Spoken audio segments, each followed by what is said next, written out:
All right. So who remembers 1979? Most of you. So I was 6. It's me. Sorry, Dad, for putting your gut on the internet. So why do I remember 1979? Well, it was the International Year of the Child. And what I really remember from being a 6-year-old in 1979 was thinking what a miracle it was that I was a child in this one year in the history of humanity that was dedicated to children. And I couldn't believe all the children that had lived before me and that would live after me didn't get a year allocated to them. And that brings us to 2016, which is the International Association for the Study of Pain Global Year Against Pain in the Joints, GYAP, GYAP. And that's why we're here today.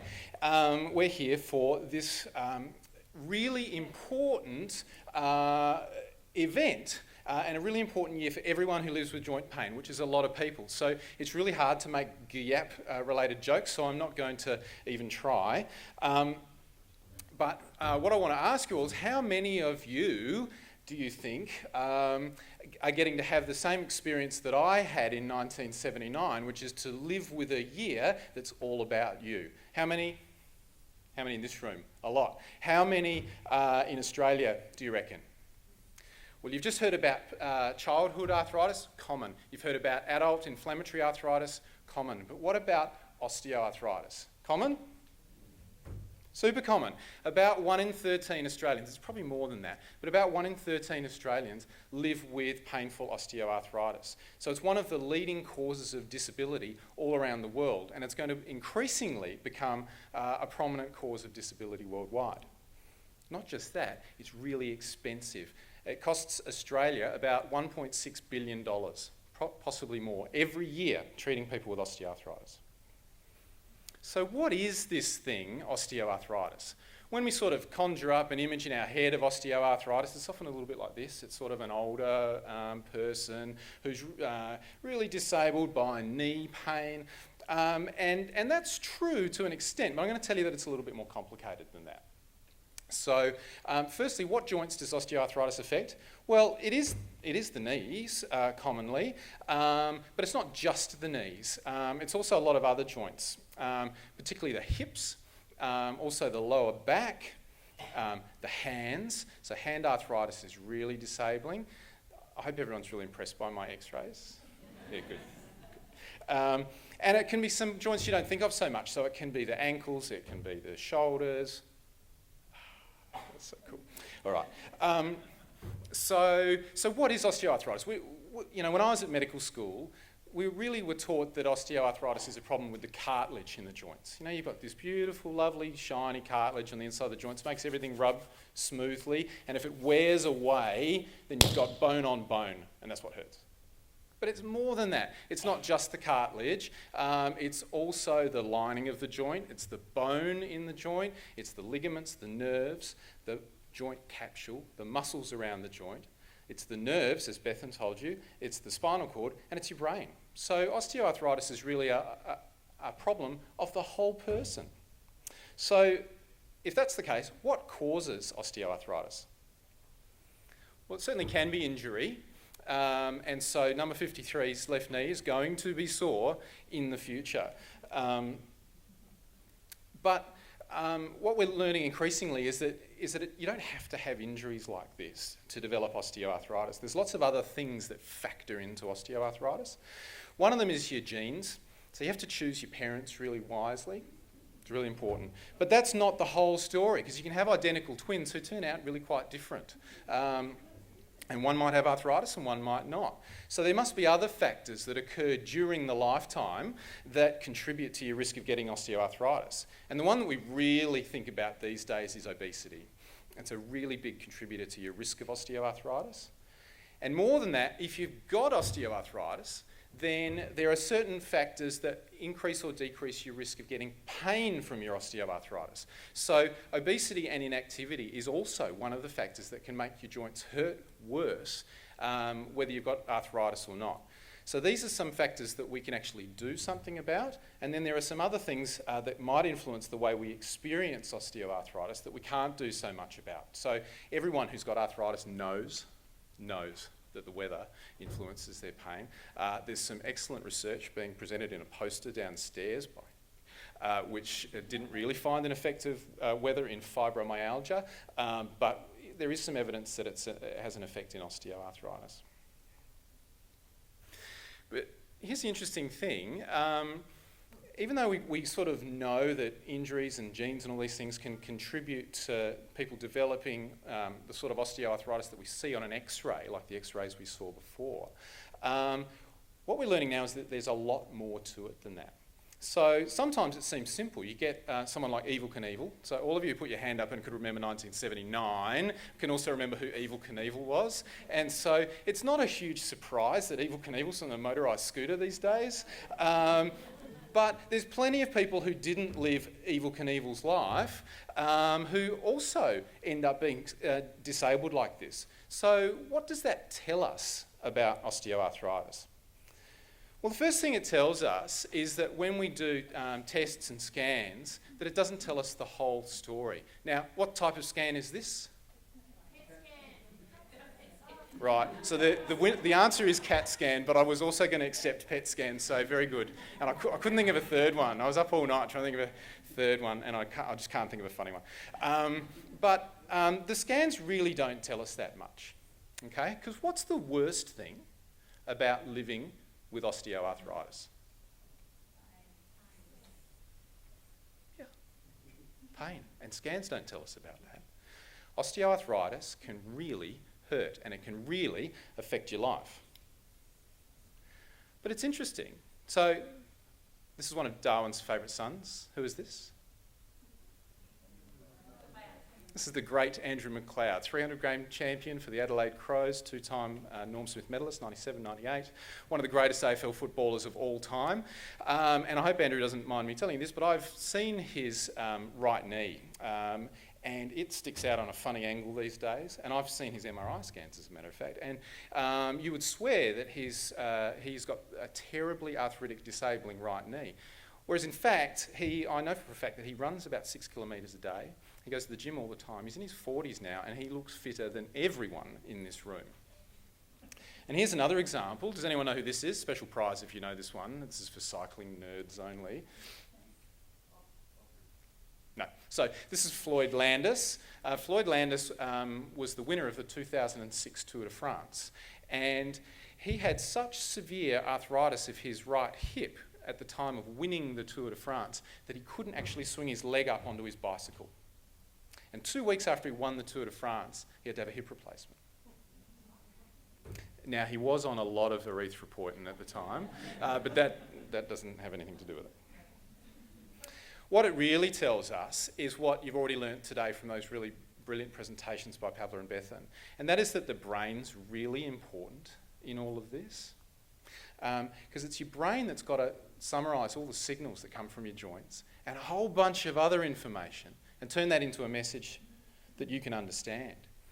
So brains are super duper complicated, and I won't reiterate too much what's been said already, but your brain has to gather up all these billions of signals.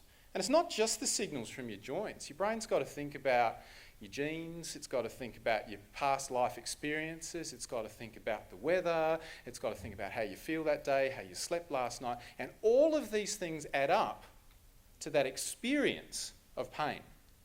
Does it hurt? And if it does it hurt a lot? And when us pain doctors like to go on and on about brains these days, and for good reason, but there's a really important message that comes out of this. All of this stuff that your brain does to give you the answer, does my joint hurt or not, it all happens deep inside that amazing, complicated matter of your brain. It's not in the thinking part of your brain. And all of you who've experienced joint pain know that you can't think your way out of joint pain. It's way more complex than that. But what it does tell us is that the brain is a really good place that we might be able to look for different options for how to treat this really common disabling disease. So we've got some hope. We've got some hope anyway. Osteoarthritis is an interesting thing. It doesn't always get worse. So many people with knee osteoarthritis never end up having to have a knee replacement. Many of them don't get worse over time at all. In fact, quite a large proportion of people get a little bit better, no matter what we do. So there's a little bit of hope just at the start. And what we're doing now is trying to get better at offering treatment options to people with osteoarthritis. The thing about arthritis research in the last few decades, though, is that osteoarthritis has really been the Danny DeVito to inflammatory arthritis' Arnold Schwarzenegger. Okay, but that's changing, and I think we're getting closer and closer to a situation where we're learning the right ways to treat osteoarthritis pain.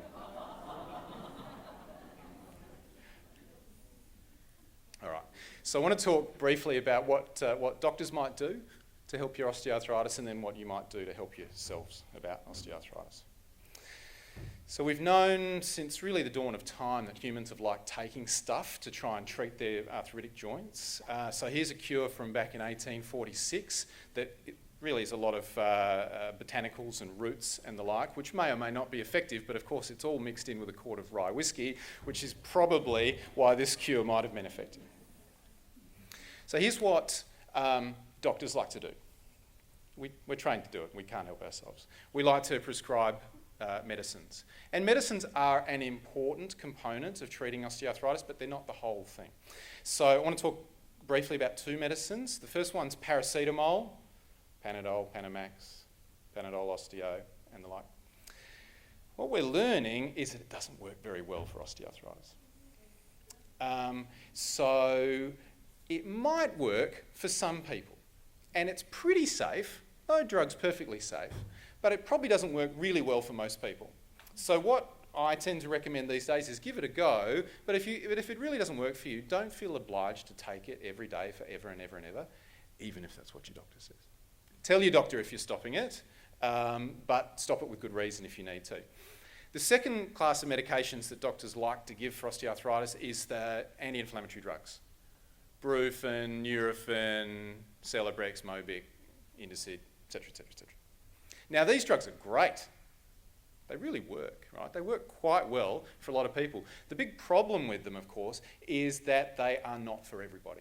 They can have lots of side effects. They can affect your kidneys, they can affect your heart, they can affect your stomach, they can do lots of stuff to you.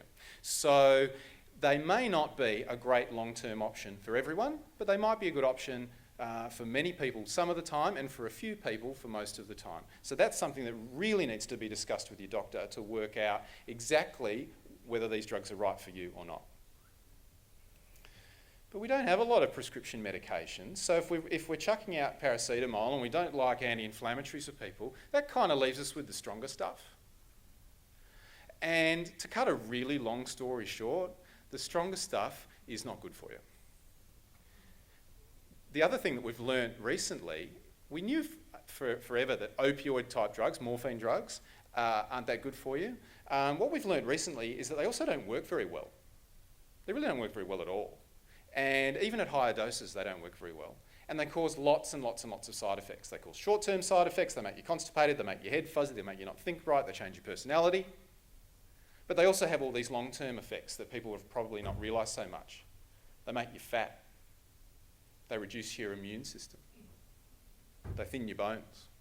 They're really not very good drugs. So what we're really trying to do is find new ways of treating osteoarthritis with drugs that do not come from this class of medications. Now, people don't really like taking medications, particularly for a chronic disorder that's going to last probably for the rest of your life. And so we get that, but that doesn't matter. We're still going to try and find some drugs that work. Okay? So just to bring you back to the brain stuff that we were talking about before, we're starting to see some signs that drugs that work inside your brain might be good for osteoarthritis. So there's a drug called duloxetine or Cymbalta. It's actually an antidepressant drug, but it changes chemicals in your brains which can actually turn down the signal coming from your joints. And it's probably just as effective a drug as anti-inflammatories. But it's also a drug. It has side effects and it needs to be discussed with your doctor. So what about non-drug therapies that doctors might do? So this is how they used to do arthroscopies. It's not really. This is how they used to do arthroscopies. Both of those ways of doing arthroscopy are equally effective, and that is that they are not effective for treating osteoarthritis. So we no longer recommend arthroscopy for osteoarthritis. Don't do it. What rheumatologists like me like to do is we like to inject joints with cortisone. which is about that painful, probably slightly less. When I do it, it's way less painful than that. But what it does is it's effective for a short period of time. So it's a really good little trick to have in our kit bag, but it's not the cure either.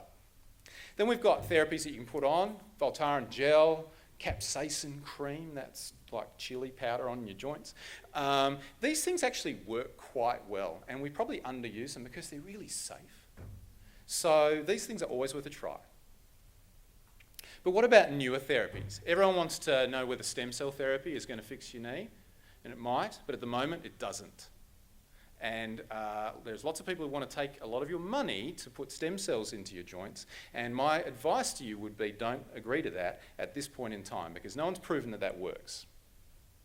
So that leaves us with joint replacement, and I won't harp on about joint replacement, but for the right person at the right time, in the right joint replacement's a really good therapy. You just have to choose your surgeon wisely and opt for an anaesthetic.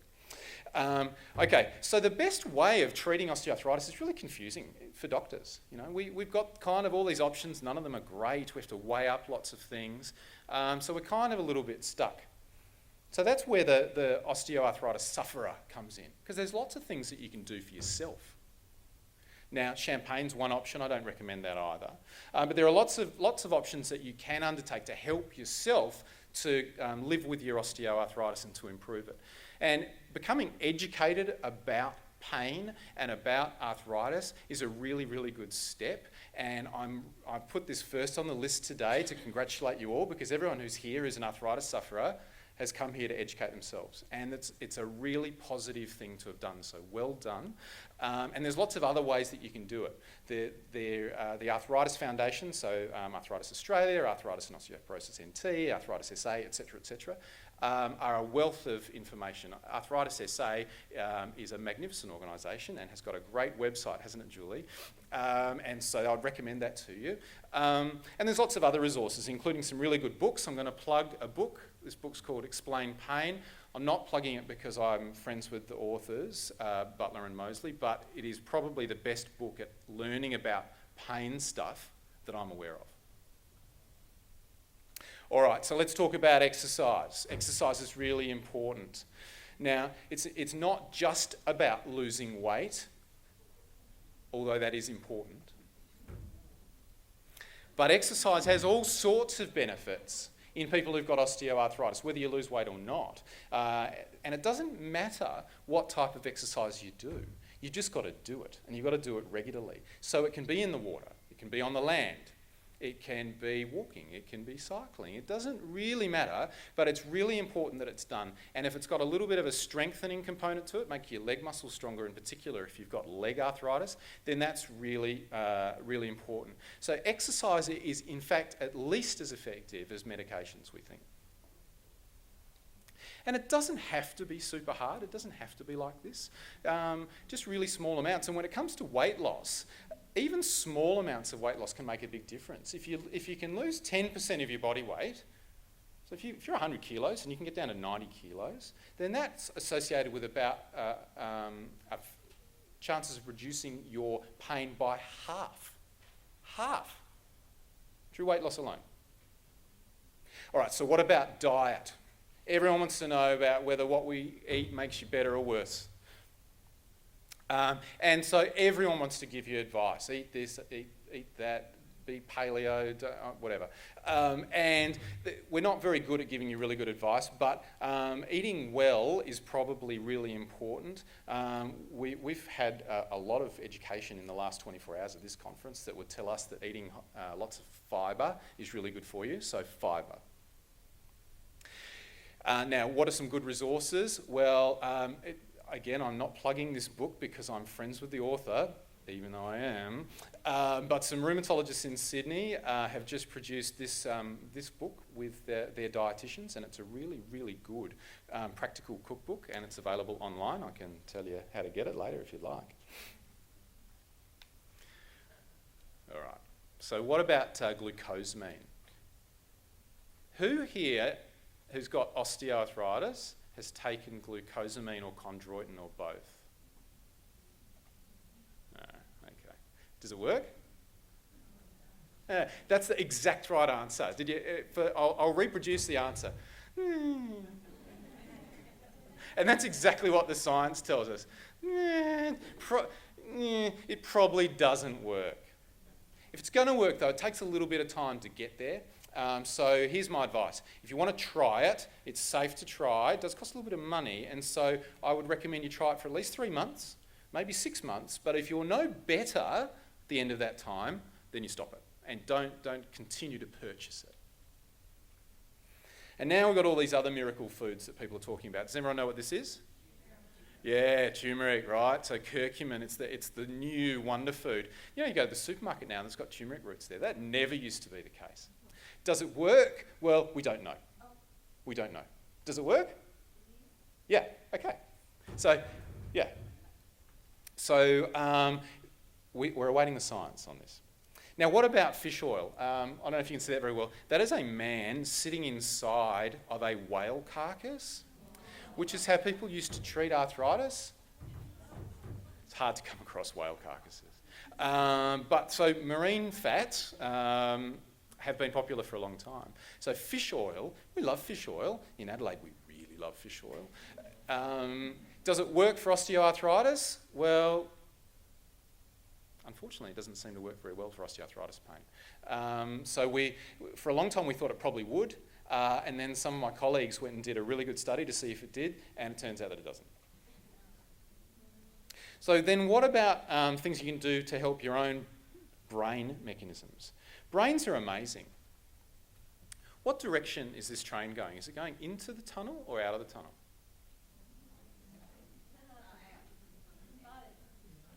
Did it switch? Now, can you switch it yourself? Right. See, I'm not doing this. This is you. Your brains are doing this. How amazing is that? That's the same picture. Now it's coming out. Now it's going in. So your brain can take some information. It can do some really wonderful stuff with it. So brains are really, really important.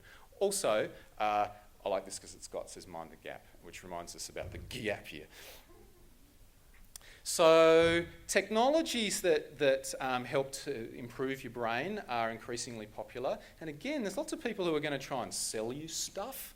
At the moment, we don't really know if any of these things work very well. So I think the take-home message with brain stuff is that the two best things that you can do for your brain, aside from exercise, which we've already talked about, is getting your sleep right and managing your stress. And that's easier said than done, but it's really worth persisting with. And then ultimately, you really need to try and avoid people who are going to try and sell you stuff. Snake oil salesmen are everywhere, and they want your money, particularly if you're suffering. And so you need to be really careful and don't let them have your money. So where does that leave us? Well, we've come a long way in osteoarthritis research, but we've got a long way to go. And we really need to work together. It's really important that the arthritis medical community and the arthritis sufferer community work together on this really big problem. So what do I suggest? Well, I suggest you find a really good doctor that you can really talk to about these issues and then have a two-way conversation. Because I want you to educate your doctor about what it is like to live with joint pain. But I also want you to listen to your doctor when it comes to medication advice. Watch out for people selling you snake oil. And finally, I would really encourage you to support organisations that are helping to promote research into this really important problem. So here's my disclaimer. I'm on the steering committee of this organisation, which is the Australia and New Zealand Musculoskeletal Clinical Trials Network. ANZ Musk for way shorter, ANZ Musk. So what we're seeking to do is to really improve the state of arthritis research in Australia. So starting to talk about these organisations, think about these things, mention clinical trials to your doctors. If you ever get offered the chance to go into a clinical trial, I'd really encourage you to do it. It's a really interesting experience and it really helps to further science. And I'd ask you to help really support organisations like Arthritis Australia, which helps to fund all this research and which helps to promote musculoskeletal health and which helps to provide services to sufferers. So that doesn't have to be financial support, but talk about it, tweet about it, Facebook about it, speak to your GP about it, and speak to your local member of parliament about it, because we want to put arthritis research on the map. And finally, don't forget, this is your year. This is the global year against pain in the joints. This is all about you, so be loud and proud and make this a really important year in your lives. Thanks.